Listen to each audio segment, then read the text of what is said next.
Hello everyone, it's Leo and it's time to talk about episode 4 from OTONA PreCure, Power of Hope, PreCure Full Bloom. I think this was my favorite episode so far. Am I saying this in every video? But no, honestly, even if this episode was completely different than what I was expecting, I still think it was my favorite. There's a line in the opening song that says something like, "I'll dance to my own rhythm." And I think this was the motive of today's episode. While the story moved forward in terms of the shadows and the combination of the girls in engaging in fighting and trying to discover what's actually going on, it worked super well with Mai. And also with Saki. Saki was very important in this episode, and I really loved seeing the Splash Star girls back at it. Saki and Mai were really incredible, but Mai really hit home, and I loved it. So I'm gonna start this video by talking about what Mai went through in this episode and what she is going through in her adult life. "I'll dance to my own rhythm" is basically what Mai is trying to do with her life. But that is creating certain doubts in her. So we have certain situations going on in her life, which are, Mai has a boyfriend, and her boyfriend sent her a message saying that he wanted to break up with her. And it was very interesting. I don't know if this was the intention of the episode or not, because Saki is engaged and she shows that she is engaged right at the start of the episode. And then there's Mai reading those messages, and the message said something like, "I think we should break up." And at the start, I thought it was Saki sending her the message saying that she should break up with her fiance, but it wasn't. I don't know if the confusion was intentional, but I was confused. I thought it was Saki, but it wasn't. It was Mai's boyfriend wanting to break up with her. And there is also another situation at work, because she works in a very big company. She works as a digital artist in this very big company. And it seems that her co-workers are not happy with their jobs, because that's not what they studied and that's not what they wanted to do artistically. And so they wanted something else. They don't seem content with what they're doing at work. They also think that there is a set time for women to get married. So they're really trying it hard, like to find a boyfriend and to get pregnant, to have a family. And Mai's drum is beating in another rhythm, in a different rhythm. She has a boyfriend, but she does not want to get married now. She doesn't know what marriage means to her at this exact moment in her life. At the same time, she likes her job. Even if the co-workers don't like it, she likes it.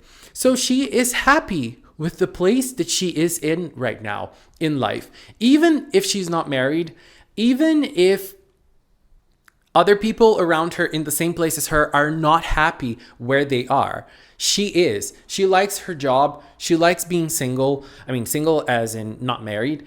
And people around her want the things she does not want. And that was making her very confused. So she really needed that time with Saki so that Saki could tell her, Mai is Mai. You don't need to be like anyone else. You don't need to follow anyone else's rules. You follow your own rules. And I love that. I really love that. And Mai was so quick to understand this message and to internalize it, because it's just who she is. Why should she follow social conventions that would not make her happy just because people around her want the same thing, want another thing that she doesn't? So I love that about it, because I feel like that is more or less how I try to lead my life. Of course, it sometimes causes me doubt and makes me think, oh, I should be trying to do this or I should be trying to do that. But ultimately, we should live our lives a way that makes us happy and proud of ourselves. We don't need to follow conventions. And we should follow our own rules, obviously not committing crimes, but, we just need to find our own rhythm and dance to our own rhythm. We don't have to follow the rhythm of the world, you know? So I love that about this episode. I really do. And apart from this, there were so many things that happened today, and I just love them all. So we have Saki and Mai connecting to the Go-Go team, and they were all very happy getting to know other PreCures, and they were, happy to know that fellow PreCures have gotten together, and they did not have time to actually talk about the PreCure part and the shadow part. They were actually talking about Saki's engagement, because Saki is engaged to a man. We don't know who he is. And she seems to be happily engaged with him. It doesn't seem that she is in a position like Mai is. So for Saki, it's a different situation. She is engaged and she is happy in her relationship. I just have to say that I am a little sad that Saki and Mai are not together.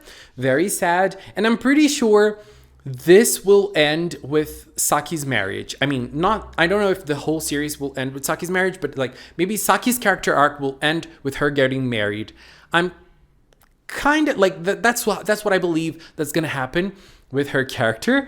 And we also see Bunbi in this episode. Bunbi has a very important part in it. So we see Saki and Mai going to those apartments, and everyone that lives there is being attacked by the shadows. The shadows have been using the negative energy from those people. They've been feeding on the negative energy of them. And when Saki and Mai were there, the shadows ended appearing, and Bunbi helped them escape the shadows. That was a very cool moment. But also, it was so weird. Like, that was the only thing that I found weird about this episode, because they were running, like, they were trying to escape the shadows. That's fine. And at the same time, like, I do understand. Saki and Mai, they did not know, at that point, they did not know about the PreCures. But they did not have a moment in thinking like, oh my God, if we were cures, we could defeat them. We could fight against them. Like, why didn't they even think about it? They just ran, and they could barely run. And the last part, they ran to the rooftop. Girl, that was the worst decision ever. That was such a horrible decision. Saki and Mai, I'm sorry, you're not cut out to be PreCures yet, baby. You're just not. And it was interesting that they did not become PreCures in this episode, because, I mean, I was really, like, we didn't even know if Bloom and Egret were going to appear. It seems that they are, because they're now in the eye catch. And they're also in the opening, like Saki and Mai are now in the opening, at the last scene of the opening. So I believe that they are appearing as cures in the series. But that decision was horrible. And then having Shirab appearing, girl, that was so nice. I loved that so much. And then we had Kurumi and Nozomi catching them and saving them. And then we see Bunbi in his original form, not in his human form. That was so cool. But then, why didn't Kurumi and Nozomi fight? I mean, I do understand Nozomi had to come back to work, because later she said she ended up being late at work because they were saving Saki and Mai. But what about Kurumi? Like, Kurumi did not even mention anything about work. Why didn't she transform into Miyuki Rose very fast and kick those shadows' butts? I didn't understand that. Like, that was a very weird part of the episode to me.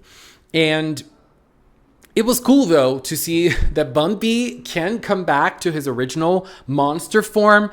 And he was even helping the cures and the girls, because now they are together and they decided to actually engage and fight against the shadows. Bunbi was the one that saw that there was like this dark energy coming into one of the residents of that place. So that was very cool.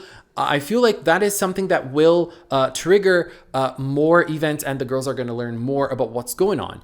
And also, Kurumi is the one that is going after and that is trying to actually discover what's going on. She is really trying to understand what the shadows are. And I really love that position about her. I also loved the whole scene with Bunby talking in the bar with the girls because it was so funny. Like Kurumi's faces, all the girls' faces, and even Bunby's faces when they were like super excited to become cures again.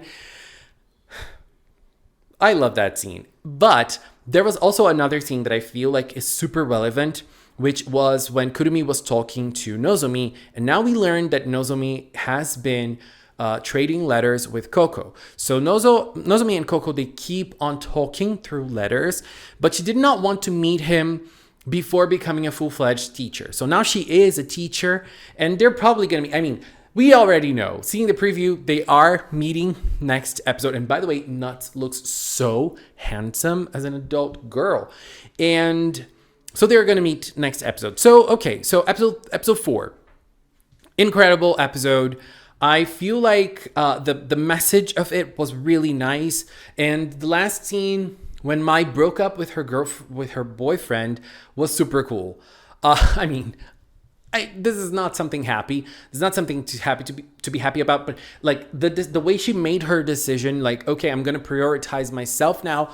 It was really nice, and I really liked that she was like, her boyfriend was breaking up with her through text, girl, and then after that, she picked the phone up and called him, like, okay, we need to do that personally, not through text. Girl, that was nice. And she's probably going to break up with him. But that still didn't happen. But, the way like she took that decision, really, really cool. And I also like the fact that they did not transform. We did not have a fighting scene in this episode, even though it did not make sense because they needed to defeat those shadows. Like, why didn't they? But I like that we did not have Saki and Mai turning into Bloom and Egret yet because it keeps things unpredictable. We don't know when the other girls are going to become cures. We don't know the order. We don't know how things are going to happen. And that makes things unpredictable. Because next episode, it is a Nozomi episode. So Nozomi has already become Cure Dream. So is she going to just transform into Cure Dream again and we're not going to see a new transformation? I believe Mint is transforming next episode because she is together with them. But we don't know. We don't know, and I love the unpredictability of everything. So this episode was really cool. I think right now, Mai is being my favorite character. I mean, every time you see something, she's my favorite character now. Oh, no, now it's her. Like, this is how much I'm loving OTONA. This series is a banger, and I'm super happy to see it on screen.